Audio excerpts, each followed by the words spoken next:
যোগাযোগের জন্য আমাদের টোল ফ্রি নাম্বারে যোগাযোগ করুন।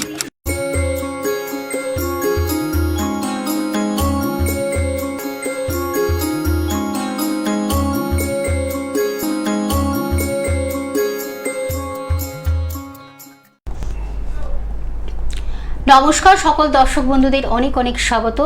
আবার আমরা লাইভ ফোনের অনুষ্ঠানে চলে এসেছি, সরাসরি আপনারা কথা বলতে পাচ্ছেন এবং আপনারা তো জানেন যে এই অনুষ্ঠানটি একটু নতুনত্ব থাকে, অনেক কিছু বাস্তবের যে আমাদের কিছু ভুলভ্রান্তি থাকে বা আমাদের কিছু জিনিস আমরা নিয়ম নিষ্ঠা সহকারে হয়তো করি, সেটা কতটা প্রযোজ্য হতে পারে বা সেটা কতটা কাজে লাগে, আমাদের এই নিয়ে কিন্তু বিশালভাবে একটা আলোচনা থাকে এবং বাস্তবসম্মত আলোচনা, যেটা বাস্তবের সাথে যেটা আমরা লড়াই করি সর্বক্ষণ, সেটা আমরা তুলে ধরি এই অনুষ্ঠানের মাধ্যমে।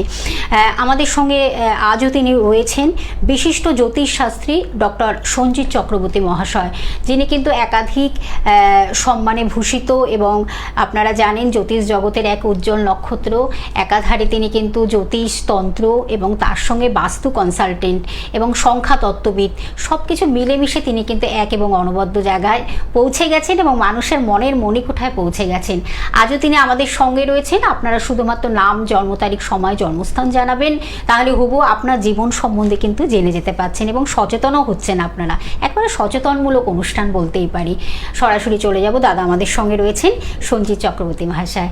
দাদা আপনাকে স্বাগত অনুষ্ঠানে। নমস্কার, আমি জ্যোতিষশাস্ত্রী ডক্টর সঞ্জিত চক্রবর্তী। বয়স অনুযায়ী সকলকে প্রণাম ও ভালোবাসা। অনুষ্ঠান দেখুন, আশা রাখা যায় আপনাদের ভালো লাগবে। নমস্কার। দাদা, আমাদের কিন্তু প্রতিদিনে এত সুন্দরভাবে আপনি মানুষের কিছু বাস্তব, আমাদের প্রাত্যহিক জীবনের কিছু জিনিস আছে যেগুলো আমরা কিন্তু সেগুলোকে মেনটেন করি, কাজ করি, কিন্তু আবার সেইগুলোকে কাজ করেও অনেক সময় উপকার পাই না।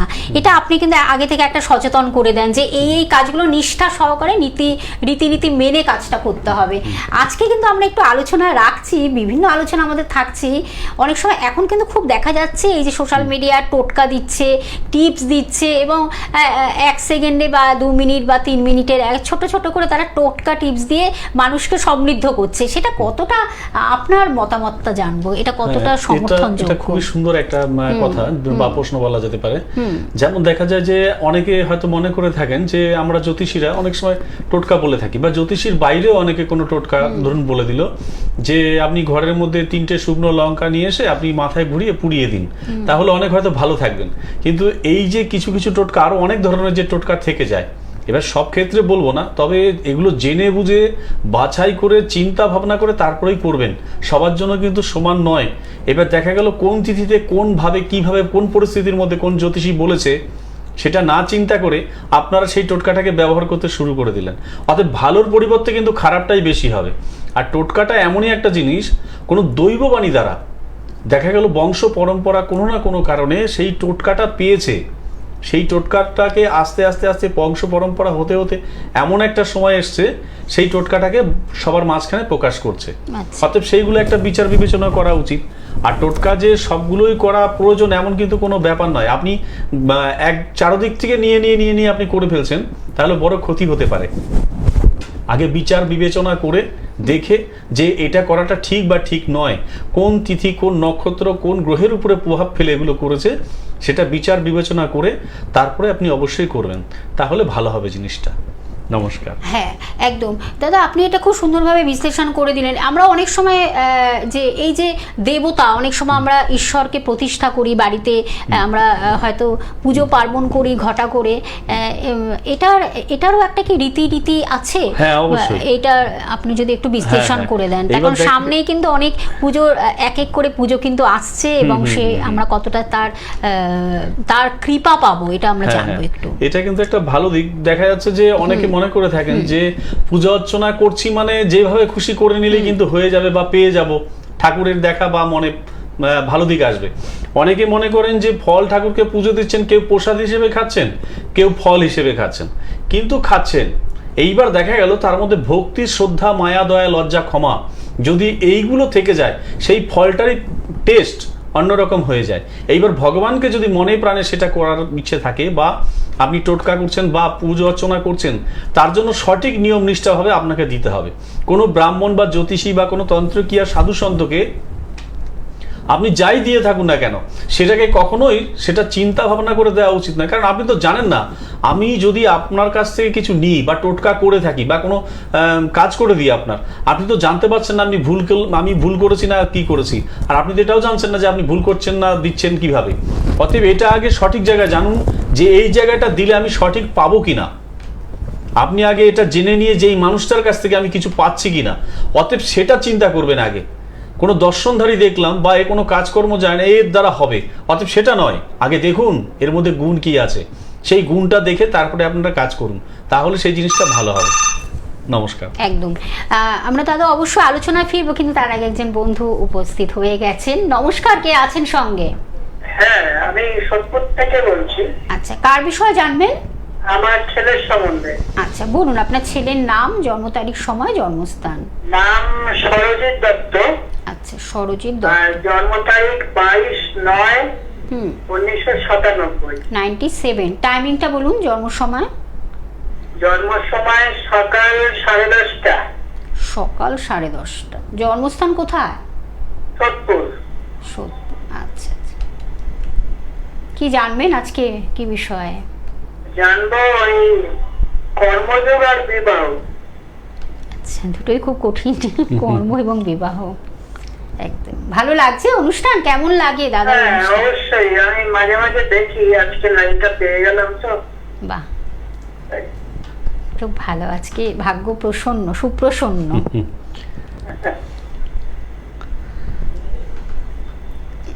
হ্যাঁ নমস্কার দিদি। নমস্কার। বলছি ছেলের বিবাহ ক্ষেত্রে কিন্তু একটু ডিস্টার্ব রয়েছে, কারণ হ্যাঁ মঙ্গলের প্রভাব একটা ভালো আকারে পড়ে রয়েছে, একটা ডিস্টার্ব ওইখানে দেখা যাচ্ছে। অতএব বিয়ে থাটা হওয়ার আগে জটক বিচার করবেন না, তা না হলে ডিভোর্সের একটা লক্ষণ কিন্তু রয়ে গেছে এর। আর দ্বিতীয়ত হচ্ছে এর হুটপাট একটু মাথা গরম করা অভ্যাস একটু রয়ে গেছে, সেই জায়গাটা চেষ্টা করবেন একে মানে যে একে বলা বা শান্তভাবে একে বোঝানো মনের দিক থেকে খুবই ভালো। একে বোঝাতে পারলে সঙ্গে সঙ্গে বুঝে যায়, এই গুণগুলো এর ভালো আছে। আর বিবাহ ক্ষেত্রে যেই ডিস্টার্বটা সেটা বললাম, আর কর্মজীবনটা কিন্তু এর ভালো আছে, খুবই ভালো আছে। এখন হয়তো একটু বাধাপ্রাপ্ত হচ্ছে, আশা রাখা যায় যে মাস 6-1 বছরের মধ্যে আস্তে আস্তে আস্তে ভালো দিকগুলো এর আসবে, আরো ভালো দিক আসবে। আপনি ফোন নাম্বার রয়েছে, যোগাযোগ করুন সকাল 9টা থেকে 10টার মধ্যে। আমাদের দমদম ছাড়া সোদপুরে কি চেম্বার আছে? হ্যাঁ আপনি ফোনে একটু যোগাযোগ করুন, ফোনের মাধ্যমে একটু কথা বললে সবকিছু ভালো হয়। হ্যাঁ ফোনের মাধ্যমে। হ্যাঁ আছে আছে আছে আছে আছে আছে।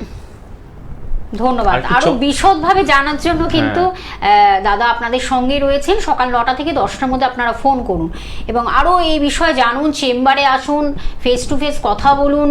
তখন আমাদের জীবনটা তো মানে কি বলবো অনেকটাই, তো তার সেখানে এত কম সময়ের মধ্যে এত কিছুকে বিশ্লেষণ তাও দাদা অনেকটাই করে দেন। আচ্ছা, আমরা একটু আলোচনায় ফিরবো, যেটা হলো এই যে তন্ত্র অর্থাৎ দৈব শক্তি। দাদা আমরা ভাবি যে ঈশ্বরকে আমরা হয়তো পুজো করি, পার্বণ করি, সবই করি।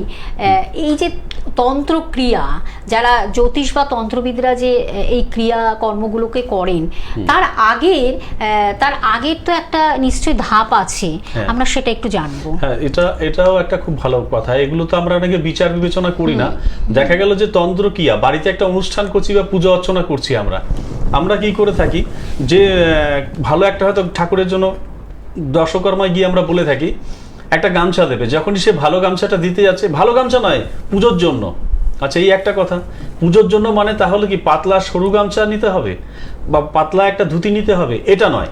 দেখা গেল কোথায় আপনি ফল ঠাকুরের জন্য গেলেন, দাদা ছোট্ট একটা ফল দিন ঠাকুরের জন্য, এই যে কথাগুলো এটা কখনো বলবেন না। যদি আপনার সন্তানের ক্ষেত্রে হতো, দেখা গেল আপনার পিতামাতার ক্ষেত্রে হতো, তাহলে কি আপনি বলতেন যে একটা কমা ফল দিন বা ও ছোট দিলে হবে? ছোটটা নিচ্ছেন, ওর মধ্যে তো খারাপও হতে পারে, তাই না? বিচার বিবেচনা ওখানে করতে হবে।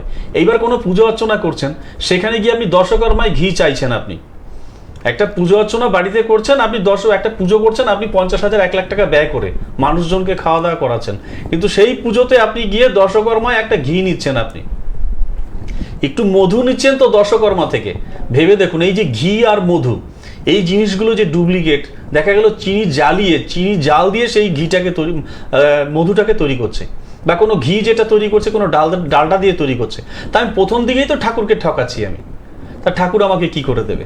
অতএব যদি ঠাকুরকে সেইভাবে শ্রদ্ধা ভক্তি নিষ্ঠার সঙ্গে কিছু করা হয় বা দেওয়া হয়, তাহলে সেটা কিন্তু উল্টো ঘুরে আমাদের কাছে ভালোভাবে আসবে। দেখা গেল আপনি কোনো একটা ধূপকাঠি ঠাকুরের কাছে জ্বাললেন, 100 টাকার একটা খরচা করলেন ঠাকুরের পুজোতে, ঠাকুর কিন্তু ওটা আপনাকে 10,000 টাকা ফেরত দেবেই কোনো না কোনো কারণে, ঠিক ঘুরিয়ে আপনার কাছে আসবেই টাকাটা কোনো না কোনো মারফতে। অতএব ঠাকুরকে আপনি সবসময় ভালো জিনিসটা দেওয়ার চেষ্টা করুন, তাহলেই ভালো ফল পাওয়া যাবে, ভালো রেজাল্ট পাওয়া যাবে, ভালো কিছু পাওয়া যাবে। সেই আসলে ঈশ্বরকে আমরা সেরকমভাবেই আমাদের আরাধনা করতে হবে। সেই নিয়ম রীতি সব কিছু মেনে চললে আমার মনে হয় ঈশ্বর নিশ্চয়ই কৃপা আমাদের দেবেন। এটাই আমাদের চাওয়া পাওয়া, এবং নিশ্চয়ই সেটাকে পরিপূর্ণতা দেওয়ার জন্য একজন সঠিক মানুষের হাত ধরতে হবে, যিনি কিন্তু এই গাইডলাইন্সগুলো দিতে পারেন।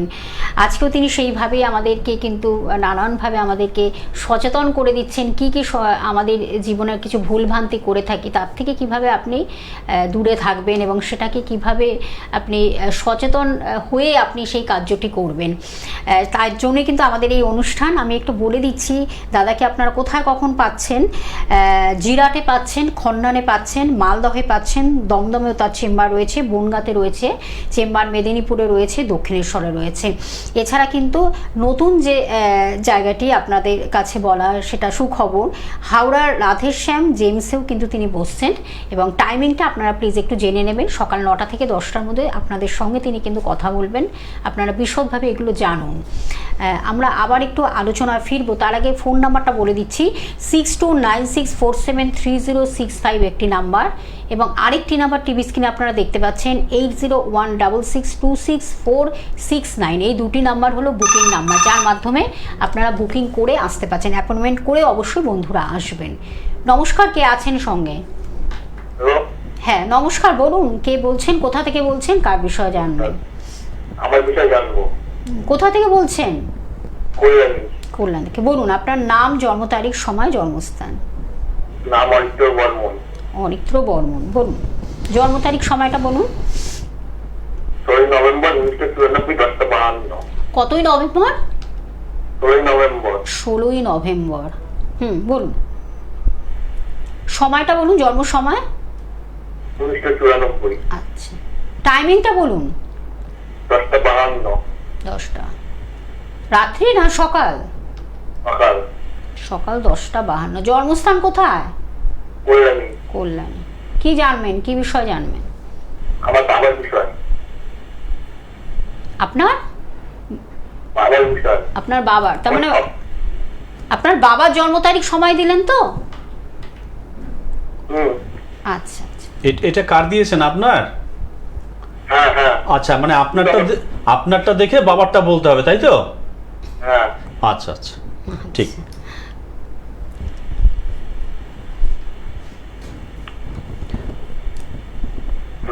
হ্যাঁ নমস্কার, বলছি আপনার বাবার শরীরটা এখন একটু ভালো যাবে না, একটু খিটখিটে টাইপের হয়ে যাচ্ছে, আর এনার এককালীন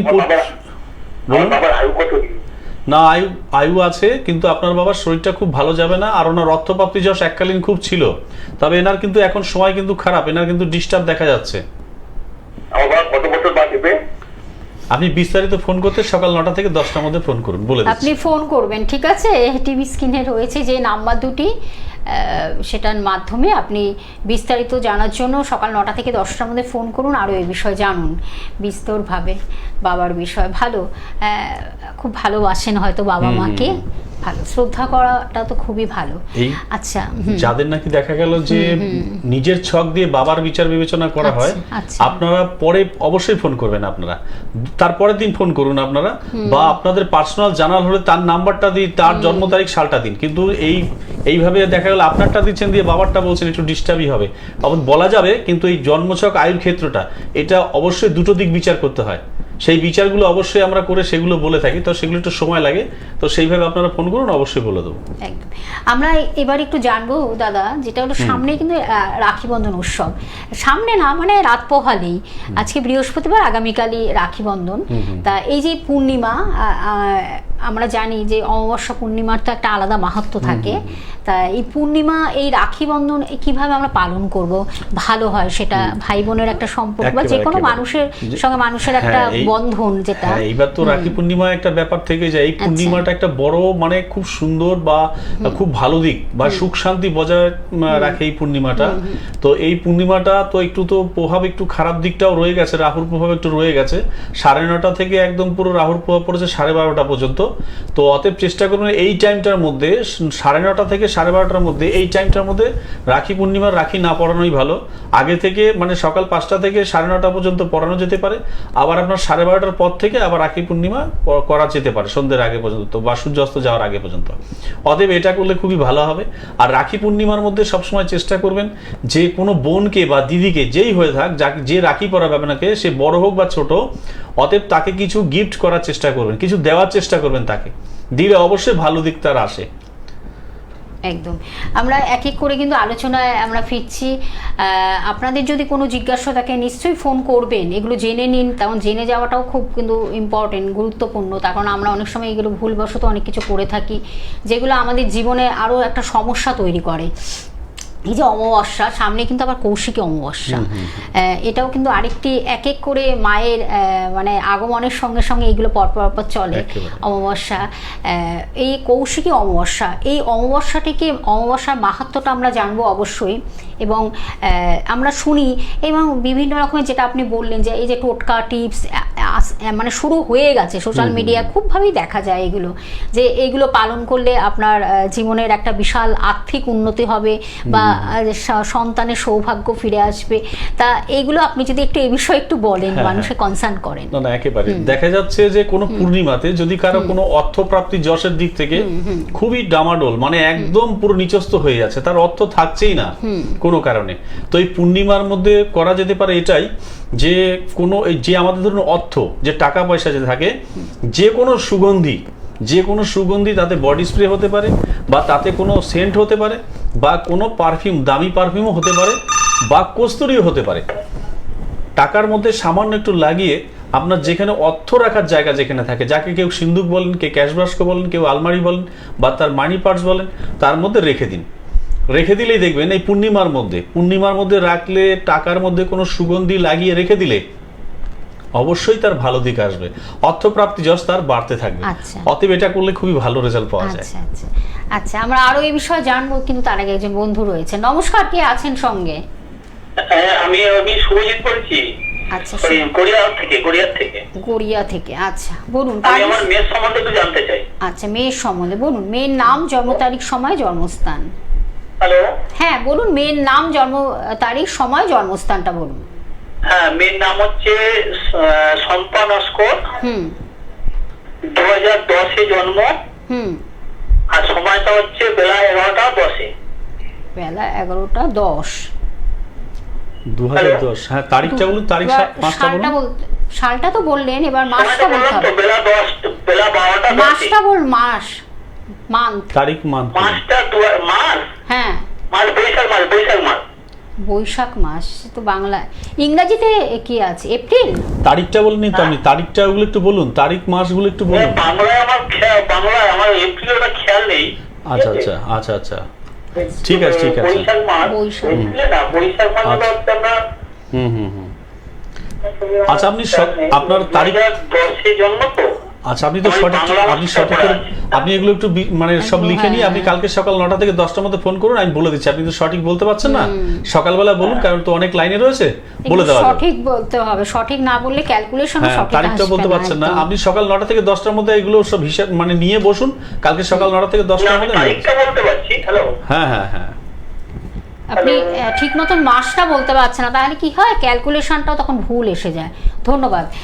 আমরা আবার একটু আলোচনায় ফিরবো, যেটা হলো দাদা, এই যে বাস্তুর ক্ষেত্রে আমরা দেখি অনেক সময় এই যে সামনে এন্ট্রান্সে অনেক রকমের মূর্তি রেখে দেয়, বা একটা সাজানোর কিছু রেখে দিল, এটাও কতটা খারাপ হতে পারে? এমন এই যে এটা খারাপ বলতে, দেখুন অনেক সময় অনেকে মূর্তি শখে কোনো মেলায় গিয়েছেন বা কোনো মন্দিরে গিয়েছেন, কোনো মূর্তি পেয়ে গেল, একটা কিনে নিল, বা কোনো চিত্রপট যাকে বলে, কোনো ছবি কোথাও গিয়ে দেখা গেল একটা কিনে নিয়ে চলে আসলো, যেখানে যাচ্ছে সেখানে গিয়ে একটা ছবি কিনে নিচ্ছে। এইবার কোনো মূর্তি এমনও মূর্তি আছে বা এমনও কোনো ছবি আছে, সেই ছবিগুলোর বিচার বিবেচনা আমরা করে থাকি না। যেমন ধরুন কোনো শিবের মূর্তি আপনি বাড়িতে নিয়ে চলে আসলেন, এবার আপনি সেটা দেখলেন না যে শিব ঠাকুর চোখ বন্ধ করে আছে না তাকিয়ে আছে, ধ্যান মগ্ন বা অর্ধ তন্দ্রাকার অবস্থায় ধ্যান করছে চোখ বন্ধ করে। এবার সেই মূর্তি আপনি ঘরে নিয়ে চলে এসছেন, ঠাকুর তো আপনাকে দেখতে পাচ্ছে না বা সে তো আপনাকে কিছু দিতে পারছে না। কথাটা হচ্ছে যদি ঠাকুর তাকিয়ে থাকে বা ঠাকুর যদি হাত এইরকম করে থাকে বা এইরকম করে থাকে, তাহলে তো ঠাকুর আপনাকে দেবে। এবার দেখা গেল আপনি অর্ধ তন্দ্রাকার ধ্যান মগ্ন ছবি চিত্রপট নিয়ে এসছেন বা কোনো মূর্তি নিয়ে এসছেন, তাহলে তো ভালো রেজাল্ট কিছু পাবেন না, আপনি উল্টো ক্ষতি হতে পারে। এইবার দেখা গেল যদি কেউ মনে করে থাকে যে কিছু পেতে হবে আমাকে, মা অন্নপূর্ণা, মা লক্ষ্মী বা গণেশ হাত এইরকম করে রয়েছে চিৎ করে বা উবুর করে রয়েছে, এইরকম করে রয়েছে মানে সে কিছু দিচ্ছে, বা এইরকম করে রয়েছে মানে কিছু দিচ্ছে। এবার অর্ধতন্দ্রাকার কোনো ছবি আপনি নিয়ে এসছেন, এনে রেখে দিলেন, বা কোনো ঠাকুর দেবতাকে আপনি গণেশ ঠাকুর বলুন বা কালী ঠাকুর বলুন বা শিব ঠাকুর বলুন, যে কোনো আমাদের দেবদেবীকে আপনি এনে কোনো কাচের মধ্যে বন্দি করে আপনি রেখে দিলেন বা কোনো ঘরের মধ্যে আপনি বন্দি করে তাকে রেখে দিলেন, তাহলে কিন্তু সে তো আপনার কিছু রেজাল্ট দিতে পারছে না, উল্টো কিন্তু ক্ষতি হতে থাকবে। ধস যাকে বলে নিচে নামতে থাকবে, তাতে অর্থপ্রাপ্তি হোক সুখ প্রাপ্তি হোক যে কোনো ব্যাপারে সে কিন্তু নিচের দিকে নামতে থাকবে, সে কিন্তু উপরে উঠতে পারবে না। অতএব যখনই কোনো ঠাকুর দেবতাকে প্রতিষ্ঠান করছেন বা কোথাও রাখছেন বা কোনো চিত্রপট নিয়ে আসেন, অবশ্যই চেষ্টা করবেন যে যেন চোখ খোলা থাকে, অর্ধ তন্দ্রাকার অবস্থায় না থাকে, বা হাত বন্ধ করা না থাকে, বা হাত একদম সঠিকভাবে যেন থাকে, সেইগুলো বিচার বিবেচনা করে নিয়ে আসুন। এবং কোনো ঠাকুরকে নিয়ে আসলে কোনো মন্দিরের মধ্যে আবদ্ধ করে কাঁচ দিয়ে একদম গেঁথে রেখে দিলেন, বা কোনো বা মন্দির করে একদম তাকে পুরো সিল করে দিলেন যেন আর বের না করা যায়, প্লাস্টিক দিয়ে আটকে রেখে দিলেন, তাহলে কিন্তু সেটা খারাপ দিকেই আসবে। অতএব এইগুলো না করাই ভালো। একদম। আর একটি কথা ভীষণ আমার জিজ্ঞাসা ইচ্ছা করছে, অনেক সময় দেখা যায় যে ঠাকুরের স্থানেও হয়তো বাবা মায়ের মারা গেছেন তাদের ফটো রাখা, বা অনেক সময় মানে মৃত ব্যক্তির ফটো রাখা হয়, সেটা কতটা মানে এটা করা কি উচিত? সেটা না, এটা তো একদম করা উচিতই নয়। কারণ কি, অনেকে আমরা মনে করে থাকি যে পিতামাতা তো সবার ঊর্ধ্বে, সব ঠিক আছে, ভগবান সবার মধ্যে বিরাজ করছেন, ভগবান সবার মধ্যে বিরাজ করছেন, এটাও আমরা জানি। আর এটা জানি বলে আমরা কিন্তু পদে পদে ভুল করে থাকি। অনেকে বলে থাকি কর্ম করো ফলের আশা করো না, এই কথাটা আমরা প্রত্যেকে জানি। কিন্তু কর্ম বলতে মানুষের মধ্যে এমনই ঢুকে গেছে যে কাজকর্ম করে যাই, ফল ঠিক একদিন পাবো, কিন্তু এই কথাটা জেনেও কিন্তু আমরা ভুল করি। আমরা কিন্তু লোককে এই কথাগুলো বলে থাকি কিন্তু নিজেরা করে থাকি না। অতএব পিতামাতার ছবি আর ভগবানের ছবি যদি এক জায়গায় কখনো রাখা হয় এবং তাদের ঊর্ধ্বে দেখা গেল কোনো ঠাকুর দেবতা হচ্ছে জগতের স্বামী, তারা এবার তাদের ডান পাশে আমরা আমাদের ছবির ডান পাশে তাকে রাখছি, তাহলে সেটা সঠিক দিক আসে বা ছবিটাকে রাখা যেতে পারে, বা ওইভাবে না রাখলেও ভালো মন্দিরে একই আসনে। এইবার যদি কোনো কারণে দেখা গেল কোনো দেবতাকে সেই ছবির বাঁ পাশে রেখে দেওয়া হয়েছে, তাহলে কিন্তু সেটা প্রলয় তাণ্ডব হতে পারে, অতএব ক্ষতি হতে পারে। অতএব সেইগুলো না রাখাই ভালো। আচ্ছা, মানে খুব ইম্পর্টেন্ট এই কথাগুলো কিন্তু আপনারা শুনছেন আজকে, আমরা বুঝতে পারছি। তখন এগুলোকে মেনে চলুন, তাহলে কিন্তু আমাদের জীবনে নতুন কিছু আবার দুর্ঘটনা যাতে না আসে। দাদা কিন্তু সেইভাবে বিশ্লেষণ করছেন। নমস্কার, কে আছেন সঙ্গে? আমি বলছি, একটু কথা বলা যাবে? হ্যাঁ হ্যাঁ বলুন, কোথা থেকে বলছেন, কার বিষয়ে জানবেন? আমি নাগেরবাদ দমদম থেকে বলছি। দমদম থেকে বলুন, কার বিষয়ে জানবেন? ছেলের সম্বন্ধে। বলুন, ছেলের নাম, জন্ম তারিখ, সময়, জন্মস্থান। আর ছেলের জন্ম তারিখ হচ্ছে 30/10/1990। 30/10/1990। সময়টা বলুন, জন্ম সময়। 30/10/1990। আচ্ছা, সময়টা বলুন, জন্ম সময় খুব তাড়াতাড়ি। সকাল 8টা 26। সকাল 8টা 26। জন্মস্থান কোথায়? কলকাতা। কলকাতা। কি জানবেন, কি বিষয় জানবো? চাকরি বাকরি বিবাহ সব বিষয়। ছেলের নামটা বলুন। ছেলের নামটা বলুন। হ্যাঁ, ছেলের নাম সুশোভন মুখার্জি। সুশোভন মুখার্জি। 8টা 26 সকাল না বিকেল রাতে? সকাল 8টা 26 তো? হ্যাঁ, সকাল 8টা 26 সকাল। 8টা 26। আচ্ছা আচ্ছা, ঠিক আছে।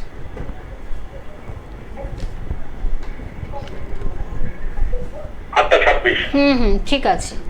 চাকরি? 8টা 26। হ্যাঁ, তো ছেলের চাকরি তো খুব ভালো দিকে রয়েছে, পড়াশোনা। হ্যাঁ নমস্কার দাদা। নমস্কার। হ্যাঁ বলছি, ছেলে তো চাকরির দিকগুলো তো খুব ভালো দিকে ছিল। হ্যাঁ। পড়াশোনায় খুব ভালো, খুব সুন্দর, সব দিকেই তো ভালো রয়েছে, শুধু একটু পেটের সমস্যা বা একটু ইচ্ছা করে মানে একটু ঢিলে দিয়ে দিচ্ছে ছেলে কর্মজীবনে, একটু ঢিলে দিচ্ছে, কিন্তু এর চাকরি বাকরির দিকগুলো খুব ভালো আছে, কিন্তু খুবই ভালো আছে। আচ্ছা একটু ঢিলে দিচ্ছে, একটু চেষ্টা করতে বলুন, ভালো দিক আরো, ভালো বেটার দিক আরো আসছে সামনে। আচ্ছা মানে ওর বেটার দিক তো খুবই ভালো চলছে এখন, এই মুহূর্তে জন্য তো খারাপ তো খুব দেখছি না, শরীর স্বাস্থ্যটা একটু খারাপ যাবে। আর বিবাহ ব্যাপারটা কিছু বলবেন? বিবাহ ব্যাপারটা এটা যে দেখতে পাচ্ছি একটু ডিস্টার্ব বিবাহ ক্ষেত্রে, মানে হতে হতে আটকা পড়ে যাবে, হতে হতে আটকা পড়ে যাবে বিবাহটা, হ্যাঁ আপনি বিবাহ ফোন না- হতে হতে আটকা পড়ে যাবে, আর যদি হয়ে থাকে ডিভোর্সের দিকেও আগাচ্ছে, এরকম একটা না, ব্যাপার। বিবাহ হয়নি, হতে হতে আটকা পড়ে যাচ্ছে। হ্যাঁ, আটকা পড়ে যাচ্ছে, এটা একটা বড় দিক আছে। হ্যাঁ, সেটাই তো দাদা বললেন। হ্যাঁ, একটু বিস্তারিত জানতে সকাল 9টা থেকে 10টার মধ্যে ফোন করুন, আমি বলে আপনি দিচ্ছি। ফোন নাম্বারটা লিখে রাখুন, দেখুন টিভি স্ক্রিনে দুটি নাম্বার রয়েছে, 6296473065 একটি নাম্বার এবং আরেকটি নাম্বার 8016626469। এই নাম্বার দুটো লিখে রাখুন, অবশ্যই আপনারা সকাল 9টা থেকে 10টার মধ্যে ফোন করুন। দাদা অসংখ্য ধন্যবাদ জানাই আমাদের দর্শক বন্ধুদের। আজ বিদায় নিতে হবে, পরবর্তী লাইভ অনুষ্ঠানে আবার ফিরে আসছি সুস্থ নতুন থাকুন, কিছু ভালো বিষয়। থাকুন, নমস্কার। নমস্কার।